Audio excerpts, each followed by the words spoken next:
ಏನನ್ನೂ ಓದದೆ ಅಗ್ರಿಮೆಂಟ್ ಪೇಪರ್ಗೆ ಸಹಿ ಹಾಕಿದ್ದು ತಪ್ಪೇ? ವಾಣಿ ತುಂಬ ಬಡತನದ ಕುಟುಂಬದಲ್ಲಿ ಬೆಳೆದಂಥ ಹುಡುಗಿಯಾಗಿದ್ದಳು. ಅವಳು ತುಂಬ ಕಷ್ಟಪಟ್ಟು ಆಗೋ ಈಗೋ ಮಾಡಿ ಡಿಗ್ರಿ ಕೂಡ ಮುಗಿಸಿರುತ್ತಾಳೆ. ವಾಣಿಗೆ ಆಸರೆಯಾಗಿರುವುದು ಅವರ ತಾಯಿ ಮಾತ್ರ. ಡಿಗ್ರಿ ಮುಗಿಸಿದ ವಾಣಿ ಕೆಲಸಕ್ಕಾಗಿ ಪರದಾಡುತ್ತಿರುತ್ತಾಳೆ.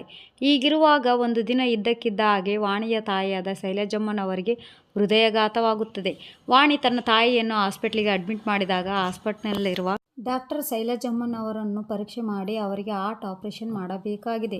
ಇಲ್ಲ ಅಂದರೆ ಅವರ ಜೀವಕ್ಕೆ ಅಪಾಯ ಇದೆ. ಆ ಆಪರೇಷನ್ ಮಾಡಲು 5 ಲಕ್ಷ ಹಣ ಬೇಕಾಗಿದೆ ಎಂದು ಹೇಳಿದರು. ಆಗ ವಾಣಿಗೆ ಏನು ಮಾಡಬೇಕೆಂದು ತೋಚಲಿಲ್ಲ. ಅವರು ತುಂಬ ಬಡತನದಲ್ಲಿ ಬೆಳೆದಿದ್ದು ಅವರಿಗೆ ಯಾವುದೋ ಆಸ್ತಿ ಕೂಡ ಇರಲಿಲ್ಲ. ಅವರ ಅಮ್ಮ ಹೂ ಮಾರಿ ಜೀವನ ನಡೆಸುತ್ತಿದ್ದರು. ವಾಣಿ ತನ್ನ ತಾಯಿಯನ್ನು ಬದುಕಿಸುವ ಸಲುವಾಗಿ ಎಷ್ಟೋ ಕಡೆ ಸಾಲಕ್ಕಾಗಿ ಅಲೆದಾಡುತ್ತಿದ್ದಳು. ಆದರೆ ಅವಳಿಗೆ ಯಾರೂ ಸಹಾಯ ಮಾಡಲಿಲ್ಲ. ಏಕೆಂದರೆ ಅವಳ ಬಳಿ ಯಾವುದೇ ಆಸ್ತಿ ಪುರಾವೆಗಳು ಇರಲಿಲ್ಲ. ಆಕೆ ಚಿಂತೆಯಲ್ಲಿ ರಸ್ತೆ ಮಧ್ಯದಲ್ಲಿ ನಡೆದುಕೊಂಡು ಹೋಗುತ್ತಿರುವಾಗ ವಾಣಿಗೆ ಒಂದು ಕಾರ್ ಬಂದು ಡಿಕ್ಕಿ ಹೊಡೆಯುತ್ತದೆ. ಆದರೆ ಅವಳ ಪ್ರಾಣಕ್ಕೇನೂ ಅಪಾಯ ಆಗಿರಲಿಲ್ಲ. ಆ ಕಾರಿನ ಓನರ್ ಬಂದು ಇವಳಿಗೆ ಬಾಯಿಗೆ ಬಂದಂತೆ ಬೈಯುತ್ತಾ ಇರುತ್ತಾನೆ. ಆದರೆ ಅದು ಯಾವುದೂ ಇವಳಿಗೆ ಕಾಣಿಸುತ್ತಿರಲಿಲ್ಲ. ಅವಳ ಅಮ್ಮನ ಟ್ರೀಟ್ಮೆಂಟ್ ಬಗ್ಗೆನೇ ಅವಳು ಆಲೋಚಿಸುತ್ತಾ ಇರುತ್ತಾಳೆ. ಆ ಕಾರಿನ ಓನರ್ ಇವಳ ಪರಿಸ್ಥಿತಿ ಏನೋ ಕೆಟ್ಟದಿದೆ ಎಂದು ಅನಿಸುತ್ತದೆ. ಹಾಗಾಗಿ ಇವಳು ಏನೋ ಯೋಚನೆಯಲ್ಲಿ ನಡು ರಸ್ತೆಯಲ್ಲಿ ಬರುತ್ತಿದ್ದಾಳೆ ಎಂದುಕೊಂಡು ಅವಳನ್ನು ಸಮಾಧಾನದಿಂದ ಮಾತನಾಡಿಸಿ, ನಿನಗೆ ಏನಾದರೂ ಸಹಾಯ ಆಗಬೇಕೆ ಎಂದು ಕೇಳುತ್ತಾನೆ. ಆಗ ವಾಣಿ ತಲೆ ಎತ್ತಿ ಆ ವ್ಯಕ್ತಿಯನ್ನು ನೋಡಿದಾಗ ಇವರು ತುಂಬ ಶ್ರೀಮಂತ ವ್ಯಕ್ತಿ ಇದ್ದಾರೆ ಎಂದು ಅನಿಸುತ್ತದೆ. ಇವರ ಬಳಿ ನನ್ನ ತಾಯಿಯ ಟ್ರೀಟ್ಮೆಂಟಿಗೆ ಹಣ ಕೇಳಿದರೆ ಸಹಾಯ ಆಗಬಹುದು ಎಂದು ಹೇಳುತ್ತಾಳೆ. ಆಗ ಆ ಶ್ರೀಮಂತ ವ್ಯಕ್ತಿ, ನಾನು ನಿನಗೆ 5 ಲಕ್ಷ ಹಣ ಕೊಡುತ್ತೇನೆ, ಆದರೆ ನೀನು ನನಗೆ ಒಂದು ಸಹಾಯ ಮಾಡಬೇಕು ಎಂದು ಹೇಳುತ್ತಾನೆ. ಆಗ ಅವಳು, ಸರಿ, ಯಾವುದೇ ಕಷ್ಟಕರವಾದ ಸಹಾಯ ಇರಲಿ, ನಾನು ಮಾಡೇ ಮಾಡುತ್ತೇನೆ.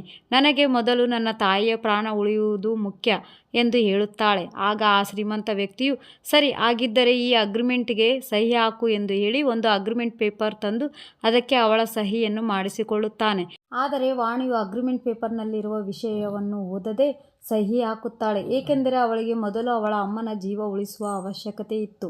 ವಾಣಿ ಆ ಶ್ರೀಮಂತ ವ್ಯಕ್ತಿಯನ್ನು ಕರೆದುಕೊಂಡು ತನ್ನ ತಾಯಿ ಅಡ್ಮಿಟ್ ಆಗಿರುವ ಆಸ್ಪತ್ರೆಗೆ ಹೋಗಿ 5 ಲಕ್ಷ ಹಣ ಕಟ್ಟಿ ತನ್ನ ತಾಯಿಯ ಆಪರೇಷನನ್ನು ಸಕ್ಸಸ್ ಆಗುವಂತೆ ಮಾಡುತ್ತಾಳೆ.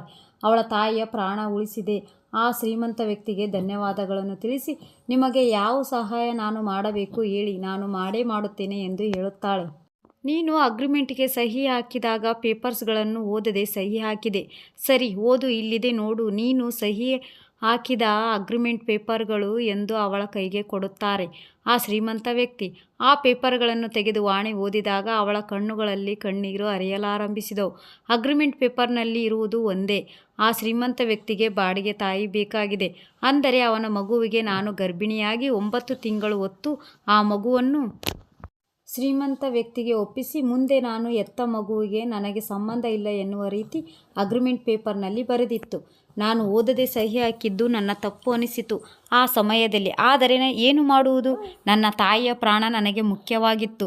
ಇರಲಿ, ನನ್ನ ತಾಯಿ ನನ್ನನ್ನು 9 ತಿಂಗಳು ಹೊತ್ತು ಇಷ್ಟು ಕಷ್ಟಪಟ್ಟು ನನ್ನನ್ನು ಬೆಳೆಸಿದ್ದಾಳೆ. ಅವಳಿಗೋಸ್ಕರ ನಾನು ಬಾಡಿಗೆ ತಾಯಿಯಾಗುವುದು ಕಷ್ಟವೇನಲ್ಲ ಎಂದು ಅನಿಸಿ ಆ ಶ್ರೀಮಂತ ವ್ಯಕ್ತಿಯ ಮಗುವಿಗೆ ಬಾಡಿಗೆ ತಾಯಿಯಾದೆ. ನನ್ನ ತಾಯಿಗೆ ಬೇರೆ ಕಡೆ ನನಗೆ ಕೆಲಸ ಸಿಕ್ಕಿದೆ ಎಂದು ಸುಳ್ಳು ಹೇಳಿ 1 ವರ್ಷಗಳ ಕಾಲ ಆ ಶ್ರೀಮಂತ ವ್ಯಕ್ತಿಯೇ ಇರಿಸಿದ್ದ ಒಂದು ಮನೆಯಲ್ಲಿ ನಾನು ಇದ್ದು ಜೀವನ ಕಳೆಯುತ್ತಿದ್ದೆ. ಒಂದು ಗಂಡು ಮಗುವಿಗೆ ಜನ್ಮ ಕೊಟ್ಟು ಆ ಮಗುವಿಗೂ ನನಗೂ ಸಂಬಂಧವಿಲ್ಲವೆಂದು ಆ ಮಗುವನ್ನು ಆ ಶ್ರೀಮಂತ ವ್ಯಕ್ತಿಗೆ ಒಪ್ಪಿಸುವಾಗ ನನ್ನ ಹೃದಯ ಭಾರವೆನಿಸುತ್ತಿತ್ತು. ನನ್ನ ಕರುಳು ಕಿತ್ತು ತಿನ್ನುವಂತೆ ಆಗುತ್ತಿತ್ತು. ಆದರೆ ನಾನು ಒಪ್ಪಂದಕ್ಕೆ ಸಹಿ ಹಾಕಿದ ರೀತಿಯೇ ನಾನು ನಡೆದುಕೊಳ್ಳಬೇಕಾಗಿತ್ತು. ಕೊನೆಗೆ ವಿಧಿ ಇಲ್ಲದೆ ನನ್ನ ತಾಯಿ ಬಳಿ ಸೇರಿದೆ.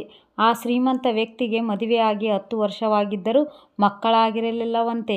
ಅವನು ಮಕ್ಕಳಿಗಾಗಿ ಪರಿತಪಿಸುತ್ತಿದ್ದನಂತೆ. ಆಗ ಯಾವುದೋ ಡಾಕ್ಟರ್ ಬಾಡಿಗೆ ತಾಯಿ ಮೂಲಕ ನೀವು ತಂದೆಯಾಗಬಹುದು ಎಂದು ಸಲಹೆ ಕೊಟ್ಟರಂತೆ. ಹಾಗಾಗಿ ಅವನು ಬಾಡಿಗೆ ತಾಯಿಗೋಸ್ಕರ ಅಲೆದಾಡುತ್ತಿದ್ದಾಗ ಯಾರೂ ಸಹಾಯಕ್ಕೆ ಬರಲಿಲ್ಲವಂತೆ. ಕೊನೆಗೆ ಸಿಕ್ಕಿದ್ದೇ ನಾನು. ನನ್ನ ಕೆಟ್ಟ ಪರಿಸ್ಥಿತಿಯನ್ನು ಬಳಸಿಕೊಂಡ ಶ್ರೀಮಂತ ವ್ಯಕ್ತಿ. ಏನೋ ಬಿಡಿ, ನನ್ನ ಹಣೆಬರಹ ಆಗಿತ್ತು. ಈ ಎಲ್ಲ ವಿಷಯವನ್ನು ನನ್ನಿಂದ ನನ್ನ ಮಗುವನ್ನು ತೆಗೆದುಕೊಳ್ಳುವಾಗ ಹೇಳಿದ ಆ ಶ್ರೀಮಂತ ವ್ಯಕ್ತಿ. ಅವರಿಗೆ 10 ವರ್ಷದಿಂದ ಮಕ್ಕಳಾಗಲಿಲ್ಲವಲ್ಲ. ಆ ಮಗುವನ್ನು ನೋಡಿದ ವ್ಯಕ್ತಿಗೆ ಏನೋ ಒಂದು ರೀತಿ ಸಂತಸ.